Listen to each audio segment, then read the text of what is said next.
Good day everyone. Here's a garden update. 3rd of August.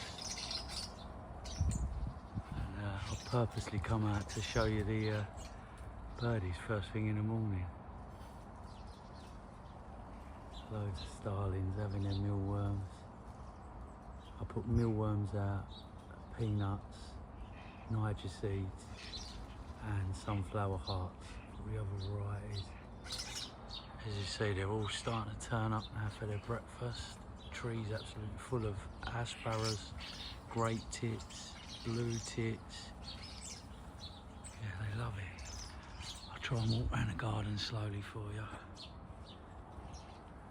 So yeah, 3rd of August. Started harvesting some bits already. I'll show you. Here's the courgettes going on strong. Had me fill of courgettes, I'll tell you that. Here's the corn. That's literally ready within the next week or so for harvest. In the front there, various wildflowers still trying to come through. There's mint in there, that's in flower. The flies and that seem to be loving the flowers on the mint. Calendula, there's poppies in there and all sorts. Look at these birdies, can you hear them? Starlings absolutely love the mealworms.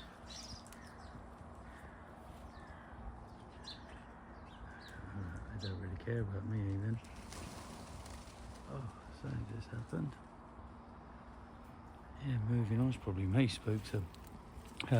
Yeah, the corn's nearly ready, I believe. I've been checking it. Ladybird in there. So it says when I look up, when the leftover silks go brown and fall off, it's nearly ready. So what I've been doing with a few select is just peeling that back, the sides, to reveal the corn. Oh, if I can. I want a bit of a, let's have a look up here. This one looks a bit more accessible.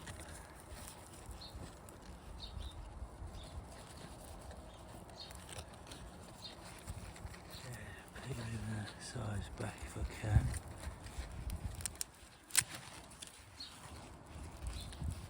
Oh, so there's the corn there.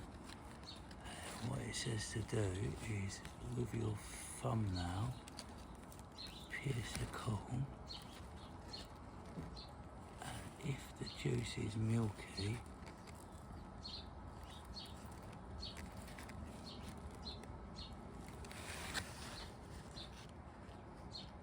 then it's near enough ready for harvest.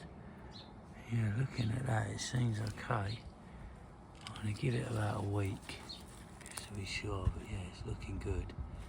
Seems to be some sort of pesties in the top there, but yes, the joys of growing organic, you know, it's what you deal with.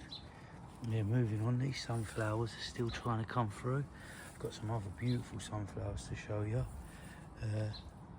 Yeah, again, various wildflowers. There's calendula. They're on like the 2nd or 3rd heads. I've been deheading, and these are going to be seeds for next year. Going to be saving as much of them as possible. There's that other courgette in there, growing away strong. Potatoes, main crops, both of them, Desiree and Satanta. They're doing well. I won't be harvesting them till around the September mark. In the front here, my little nasturtiums. Nasturtiums popped through. They're beauties. There's any more flowers coming. Nasturtium's all edible as well. It's got a lovely flavour to it. The leaves and the flowers. It's like,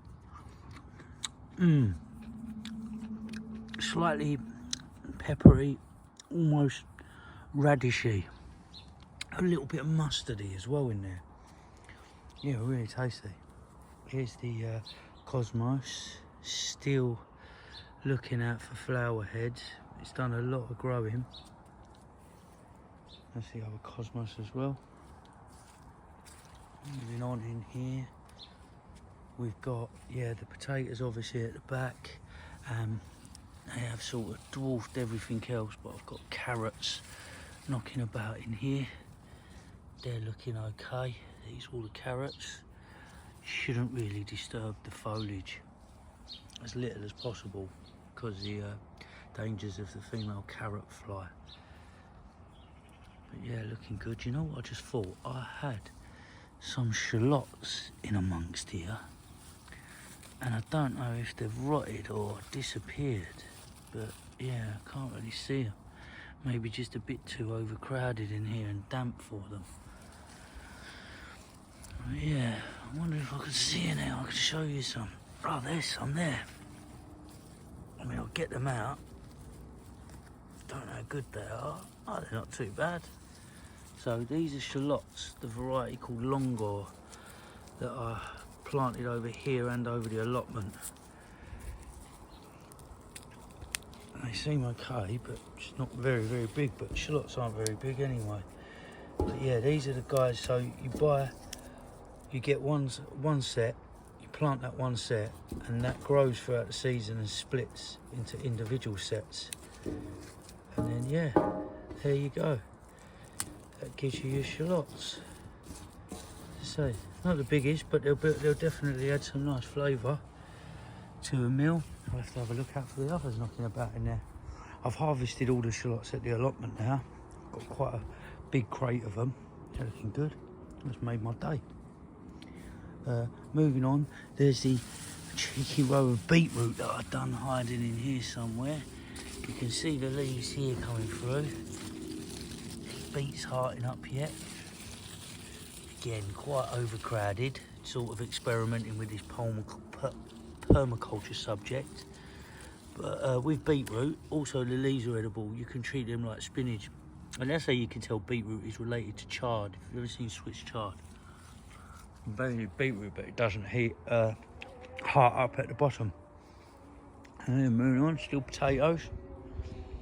I think these are the Desiree potatoes, these. Main crops, they're a red potato. They should hopefully store us all through the winter. Right, bit of a dilemma with the brassicas in the garden, as you can see. The white cabbage fly larvae have absolutely taken over. And yeah, they are mange tout, so to speak. They're eating everything. I mean, it's hard because it's life for me, you know. So I'm sort of letting them have their fill, but I'm trying. Come off you. On these are the Calvaloneros. I have been harvesting an awful lot, don't get me wrong, so I've had a bit. So I thought, let's just share a bit with the cabbages, with the cabbage butterflies for a while. And my experiment is, I'll keep you updated on it. As long as I preserve this centre, keep guard of this so the new leaves can keep on coming, this should carry on going through the winter. And I'll still have some harvest. And obviously, the caterpillars will be done. They would have had their fill. They would have gone and crystallise off or done whatever life process they have to partake in. And I'll have me Calvanero back. This is the broccoli that I've already had a harvest from. You can see there where I took the main heart. And these side shoots have popped out. So, yeah, we've got a little bit there to have. So I'm happy. But again, the cabbage butterfly larvae, the caterpillars have absolutely taken over. I mean, bless them, they're so cute though, aren't they? Hello, mate. You hungry? Yeah, they're little pellets of poo. That's almost like pure fertiliser ready to go. Lovely. I mean, it's all part of a process. This again is the joys of growing organic and just experimenting and see how much I lose. And it's another reason I try and plant in mass over the allotment so that not everything gets taken out and I still get a little bit for myself. Yeah, over this side it's all going a bit wild, but there is still a courgette plant over there that is still producing courgettes, as you can see. Those sunflowers are all sort of done and gone to seed over there, which is great. This is the hazelnut sapling that came from this original hazelnut that I preserved, and I've sort of been using in shape, structure, form, shading. Again, all sort of part of the permaculture subject that I've been looking up, but I've been keeping it trimmed at the sides here so it doesn't come out. And I won't lie, look, it's producing these beautiful straight sticks, hazelnut does, which are going to be really handy to use as structure for the garden. So yeah, I'm happy with that. There's another sunflower there coming, another sunflower there. Yeah, moving on. Oh, here's some beautiful sunflowers for you. Oh, there's a cheeky sunflower there coming up. I love it. Here's some beautiful sunflowers for you. There they are. It's just amazing, isn't it? The design of nature. All part of this intelligence that we're all sort of part of. Yeah, they're really satisfying to look at. I never really show you the compost, but this is the heart of the garden. So I'm making my compost throughout the year. All of my food clippings, etc. and stuff like that. What I've started using with the compost is a brand called Bokashi brand. And I've been adding that in with my daily food boxes. It's a biologically active sort of sawdust, it looks like, but you sprinkle that in with your compost and it helps to start breaking it down a lot quicker. That looks bloody great to me. That is the heart of a garden. It's better than anything you'll buy from the shops as well. To make it, yeah, I should have chopped those bits of veg up smaller, but yeah, that's it. I'll carry on making this compost and hopefully some of it will be ready next year or so. There's big chunks of wood in there as well. I normally sieve it when it's all ready. But yeah, I wonder if I could show you right towards the bottom, because that's where the gold is. Oh, I'll leave it for now. Yeah, so that's the heart of the garden. I'm making compost out of all of our food scraps, all of my letters, like paper, all of my cardboard I chop up and put in there. That all goes to making nutrients for the next season. Moving on inside, these are the second early potatoes. Here's a Maris Piper row in here. That's the last of the Charlotte row in there. As you can see, I've been harvesting and yeah, eating as we go along. The ground has become a natural food larder for me, just storing those spuddies in the ground. It's a big sparse batch here. That's where I've been harvesting some of these onions. The mammoth onions that I've done from seed, they're all sitting here waiting now. I mean, that is ready to go, but all I'm doing just to preserve freshness, just popping them out as I need them. I mean, there's no harm in it, I don't believe. All you've got to sort of watch is as you go towards the end of the season, October and stuff like that, it starts getting quite damp and then there's dangers of rotting. But look at the size of that one. That's turning into two by the looks of it. Yeah, really good. I'll show you if you want some of these potatoes as well. These are my Charlottes. They're in the ground now, so you know they're definitely ready. The foliage is all finished. I mean, that's dry. I wonder if that's a bit blighty, to tell you the truth. And yeah, I leave them in the ground, and as I want them, I just dig them out like this.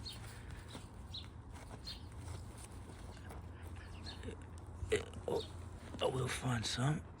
There's something there. Look at that.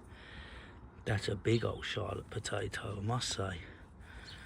Yeah, I'll take that in now, snap that off. But yeah, I love it. That is what it's all about for me. Throughout the winter, I spend my time thinking and manifesting almost through thought creation.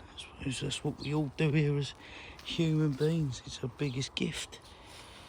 Keep positive, imagine, create, think. And voila, I eat. Yeah, that's a really healthy Charlotte potato. Done really well there. Happy with that.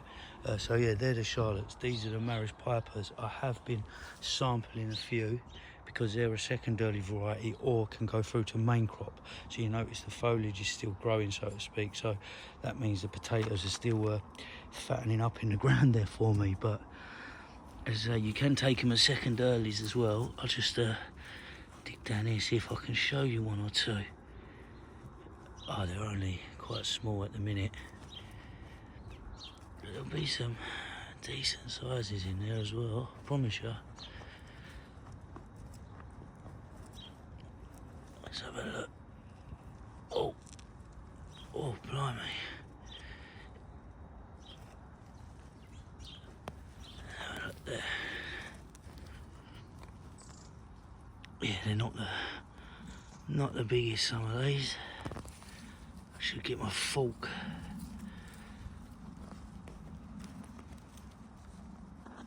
Oh, they do go quite deep. I did dig. What I do with these, I dug these potatoes in rather than doing no dig. So I did dig a big trough in the ground, so to speak. I mean, size guide's roughly 100 mil below ground level. Look at them. Lovely. Maris pipers, you can see they're more rounded than the Charlottes. But yeah, not quite as big, but again, foliage is still awake, so we're going to do some the starlings are back for round 2.